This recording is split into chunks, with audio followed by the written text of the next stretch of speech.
Alright, let's talk about a crucial topic. Dealing with the police. We've all seen the headlines and viral videos, it's enough to make anyone nervous. But knowledge is power. This video arms you with essential information. Think of this as your crash course in Police Interaction 101. We'll break down your rights and how to stay safe. Learn to communicate with the police safely and effectively. Let's start with the basics, shall we?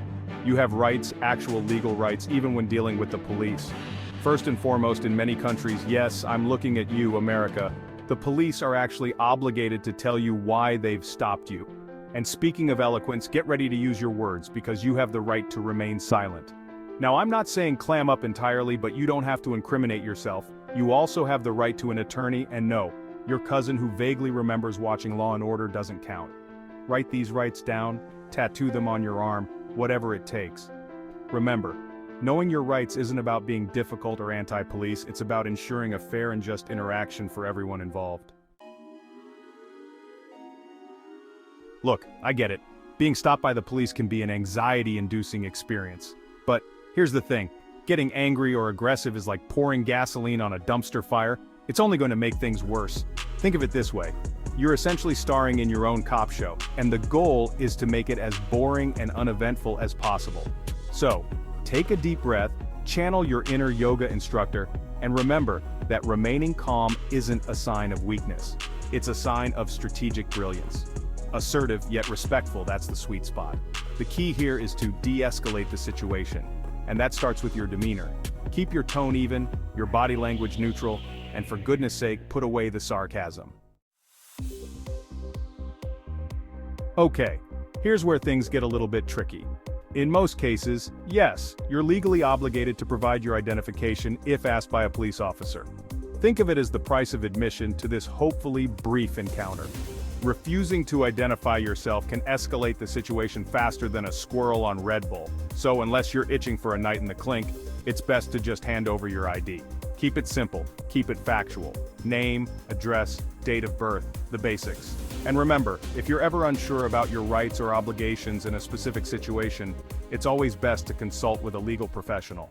The art of the strategic answer.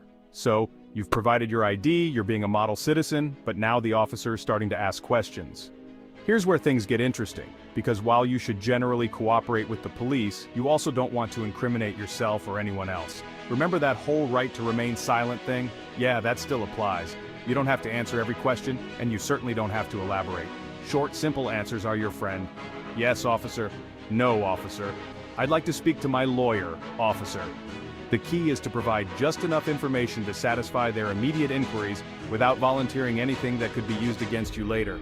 And for goodness sake, don't lie. Lying to the police is like trying to put out a fire with gasoline. It's only going to make things worse. Lights, camera, hopefully not, action, recording the encounter. We live in a world where everyone's a potential filmmaker, thanks to the tiny supercomputers we carry in our pockets. And in the case of a police encounter, that smartphone can be your best friend. Discreetly recording can provide valuable evidence if things go sideways. The mere act of recording can also make some officers think twice. Check your local laws before filming. Be discreet and avoid escalating the situation. Remember, the goal is to document, not antagonize. When in doubt, lawyer up.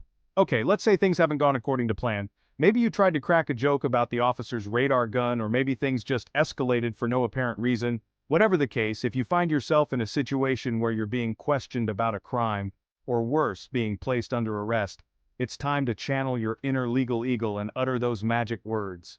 I want a lawyer. A good lawyer is like a seasoned tour guide through the often confusing and intimidating world of law enforcement. They know the rules, they know the procedures, and they know how to protect your rights. Remember, invoking your right to counsel isn't an admission of guilt, it's an assertion of your rights. The long arm of the law, and what it's allowed to do. Alright, let's talk about the elephant in the room, or rather, the person with the badge and the taser police powers. It's important to understand what they can and cannot legally do, because knowledge is power. Police officers have the authority to enforce the law, which sounds obvious, but it's amazing how often that gets lost in translation. They can detain you, question you, and in certain circumstances, even search you or your property. However, they need reasonable suspicion or probable cause, which are legal terms that basically mean they need to have a good reason for their actions. If you believe an officer is overstepping their bounds, don't be afraid to politely but firmly assert your rights. Follow the rules unless the rules are ridiculous, then call a lawyer. Okay, here's a radical idea: follow the law. Cooperating with the police and complying with their lawful orders is generally in your best interest. Now, this doesn't mean you have to be a pushover. If you believe an officer is asking you to do something illegal or unconstitutional, you have every right to refuse, but do so politely and respectfully. If you're ever unsure about whether or not you're legally obligated to comply with an officer's request, here's a novel idea: ask. You can always say something like, "Officer, I'm happy to cooperate, but I'm not sure I understand what you're asking me to do. Could you please explain?" The key here is to be assertive, but not confrontational. Details, details, details. Your brain is not a hard drive, write it down. Alright, let's talk about memory, or more specifically the lack thereof. Our brains are amazing organs capable of storing vast amounts of information, but they're also notoriously unreliable. That's why it's crucial to document your interactions with the police, especially if you believe something improper or illegal has occurred. Write down everything you can remember, no matter how insignificant it may seem. The officer's name and badge number, the date and time of the encounter, the location, any witnesses. These are all crucial details that can fade from memory over time. If possible, take photos or videos of the scene, any damage to property, or any injuries you may have sustained. Helping versus self-preservation, a delicate balancing act. Now, I know what you're thinking. John, you've spent the last however many minutes telling us how to protect ourselves from the police. Aren't we supposed to be helping them? And you're right, to a certain extent. Police officers play a vital role in society, and cooperating with them is generally the right thing to do. But here's the thing: your safety and well-being should always come first. If you're feeling unsafe or threatened, you have every right to remove yourself from the situation. You can always say something like, "Officer, I appreciate what you're doing, but I'm not feeling well. I'm going to go home now." Remember, your safety is paramount, and there's no shame in prioritizing your own well-being. The subtle art of the tactical retreat. No, really, you can walk away. When a police encounter goes from 0 to 60 in the time it takes to say probable cause, maybe the officer is overly aggressive or you just spilled coffee on yourself. Sometimes the best course of action is a strategic retreat, a calm, controlled disengagement from the situation. You can politely excuse yourself and walk away. You're not obligated to answer questions or stick around. So, you want to file a complaint? Grab a pen and let's do this thing. Had a negative encounter with the police? Maybe your rights were violated or you witnessed misconduct? You have every right to file a complaint. Gather your evidence, including notes, photos, videos, and witness information. File with the police or a civilian board. You'd be surprised how often people embellish the truth when talking to the police.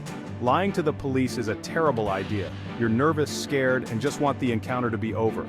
But lying will only make things worse. It's a crime and damages your credibility. Police are trained to detect deception and can spot a lie easily. Stick to the truth. If you don't want to answer, invoke your right to remain silent. Honesty may not set you free, but it keeps you out of more trouble. Alright, let's face it. Nobody wants to spend their free time brushing up on their legal rights and police interaction strategies. But the truth is, a little bit of knowledge can go a long way in protecting yourself and your rights. Think of it like this. You wouldn't go on a cross-country road trip without first consulting a map, would you? Understanding your rights, knowing how to interact with law enforcement, and being aware of your surroundings can help you avoid potentially negative encounters and ensure that your interactions with the police are as safe and respectful as possible. So, do yourself a favor and spend a little bit of time educating yourself. Remember, knowledge is power, and when it comes to dealing with the police, a little bit of power can go a long way. So, there you have it. 15 things you need to know when dealing with the police. I know it's a lot to take in, kind of like trying to drink from a fire hose of legal information, but the good news is, you don't have to memorize everything right this second. Just remember the basics. Be polite, be respectful, know your rights, and don't be afraid to lawyer up if things get hairy. Dealing with the police can be intimidating, stressful, and downright scary at times. But it's important to remember that you have rights and you have a voice. By educating yourself, staying calm, and knowing how to interact with law enforcement, you can help ensure that your encounters with the police are as safe and respectful as possible.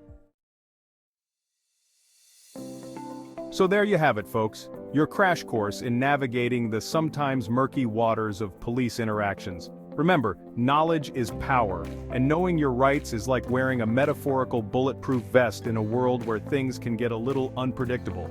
Interacting with the police can sometimes be stressful, but you can be better prepared with these 15 important pieces of information. Acting in a safe and informed manner can protect both yourself and police officers. Thanks for watching.